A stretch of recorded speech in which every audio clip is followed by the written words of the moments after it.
Yes, my name is Lee Morin, MD, PhD, and I'm an astronaut mission specialist.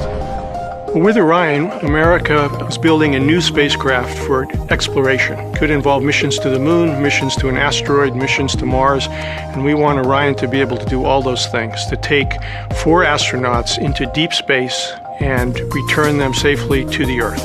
And the goal was to build a cockpit user interface, a dashboard, so to speak, that would allow the crew to control that spacecraft for that period of time for these deep space missions, and to have the flexibility so that even if they were away from the planet for months or even years, that they would have the information they needed to fly that vehicle and return safely to the Earth.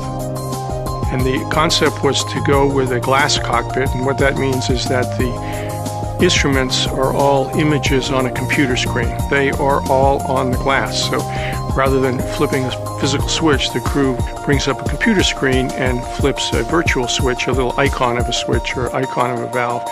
And with the exception of 7 panels right around the computer screens, which have about 60 switches, that is all of the cockpit of Orion happens on the glass.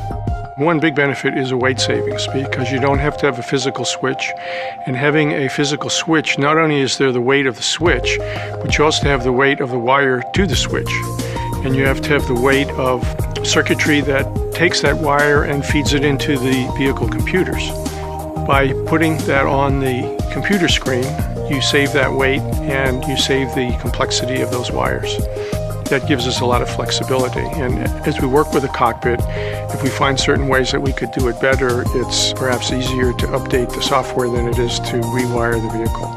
It's been very exciting to see the Orion and the cockpit come together, and to see the computer software that I've helped write and my colleagues have been writing come together. And I think that these are the screens that the first crew that goes to an asteroid will be looking at to help them control the vehicle.